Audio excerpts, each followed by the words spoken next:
Hi hello नमस्कार. तर तुमचं अगदी मनापासून स्वागत आहे माझ्या यूट्यूब चॅनलमध्ये. तर सगळेजण कसे आहात? सगळेजण छान असाल अशीच अपेक्षा करते.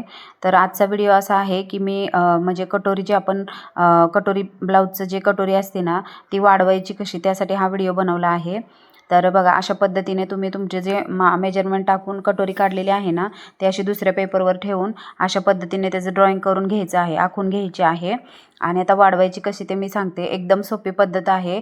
तुम्हाला तुमचा ब्लाऊज कधीही चुकणार नाही आणि खूप सोपी पद्धत आहे. तुम्हाला लगेच जमेल पण असं हे पण होणार नाही की अवघड आहे म्हणून. तर हे बघा अशा पद्धतीने आखून घेतलं ना तुम्ही. त्याच्यानंतर मी सांगते की कोणत्या कोणत्या साईडला कटोरी वाढवायची आहे ते. तर बघा ही साईड आहे ना तर इथं आपल्याला 1.5 इंच ह्या साईडला घ्यायचं आहे. बरोबर 1.5 इंच मी तुम्हाला दाखवते बघा, जवळून दाखवते. 1.5 इंचावरती आपल्याला टिक करून घ्यायचे आहे. तर हे बघा अशा पद्धतीने 1.5 इंच ठेवून इथं पेनच्या साह्याने किंवा तुम्ही जर म्हणजे चॉकनी करत असाल तर अशा पद्धतीने आखून घ्यायचं आहे 1.5 इंच. त्याच्यानंतर कोणत्या साईडला परत वाढवायची ते तुम्हाला दाखवते मी.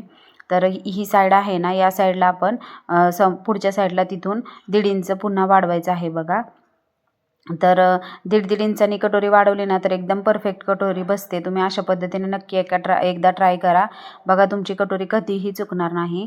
तर आता काय करायचं आहे, हे 1.5 इंचांनी जे आपण वाढवले ना तर त्याचा आपल्याला मध्य काढून घ्यायचं आहे.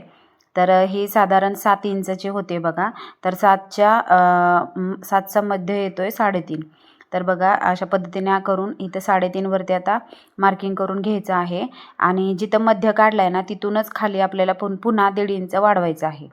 तर हे बघा अशा पद्धतीने. आणि आखताना फक्त व्यवस्थित आखायचं, कारण कटोरीचा आकार आपण जे मार्किंग करत असतो किंवा जे आपण आखून घेत असतो त्याच्यावरतीच ठरत असतो. तर इथं व्यवस्थित आखून घ्यायचं आहे. तर इथून बघा 1.5 इंचावरती मी आखून घेतलेलं आहे. आता जोडायचे कसं ते पण मी तुम्हाला दाखवते की कशा पद्धतीने जोडायचं आहे. तर हे जे 2 आहेत ना आणि ही खाली घेतलेली 1.5 इंचाची, तर ते कशा पद्धतीने जोडायचं मी तुम्हाला दाखवते. हे बघा इथून असं जोडायचं आहे आणि इकडं 1.5 इंचावरती वरती जोडून द्यायचं आहे. आणि साईडून अशा पद्धतीने जसा कटोरीचा आकार आहे ना तसा आकार देऊन घ्यायचा आहे. तर हे बघा अशा पद्धतीने तुम्ही आखायचं आहे. तर कटोरी ब्लाऊज तसं अवघड पण नाही आहे अजिबात, फक्त आपल्याला समजायला थोडा वेळ जातो. कसं आहे ते थोडं काय कायांना वाटतं की खूप अवघड आहे, खूप अवघड आहे, पण काही नाही. एकदा म्हणजे हे सरावाने कसं आहे, कोणतीही गोष्ट सरावाने कशी सोपी वाटते आपल्याला तसंच आहे ह्याचं पण. जेवढा तुम्ही सराव करचाल ना तेवढं तुम्हाला एकदम सोपं वाटणार आहे कटोरी ब्लाऊजचं. आणि याने काय होतं, कटोरी एकदम परफेक्ट बसते. अशा पद्धतीने तुम्ही नक्कीच एकदा ट्राय करून बघा. तर हे बघा अशा पद्धतीने जोडायचं आहे. आणि आता साईडची बाजू जोडताना मी तुम्हाला दाखवते कसं करायचं आहे ते. तर बघा हे अशा पद्धतीने जोडायचं आहे. आणि आता वरती आहे ना तर वरती आपल्याला काय करायचं आहे, थोडा एक अर्धा इंच कटोरीचं वरची जे आहे ना तिथं अर्धा इंच वाढवायची आहे आपल्याला कटोरी. आणि तिथे बघा अशा पद्धतीने मार्किंग करून घ्यायचे आणि त्यानंतरनं तो राऊंडचा आकार द्यायचा आहे. तर मी तुम्हाला दाखवते बघा कशा पद्धतीने.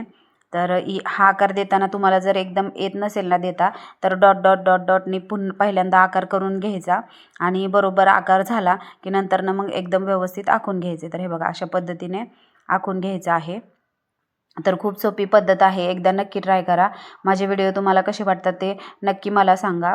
आणि व्हिडिओ आवडत असतील ना तर चॅनलला नक्की लाईक करा आणि बेल आयकनला प्रेस करायला विसरू नका, म्हणजे माझे जे नवीन नवीन व्हिडिओ आहेत ना ते तुमच्यापर्यंत नक्कीच त्याचं नोटिफिकेशन जाईल. तर हे बघा अशा पद्धतीने खूप सोपी पद्धत आहे. तर एकदा नक्की ट्राय करा. आणि हा व्हिडिओ आवडला असेल तर चॅनलला नक्की लाईक करा, शेअर करा आणि सबस्क्राईब करायला विसरू नका. चला तर मग भेटूया नेक्स्ट व्हिडिओमध्ये. तोपर्यंत बाय.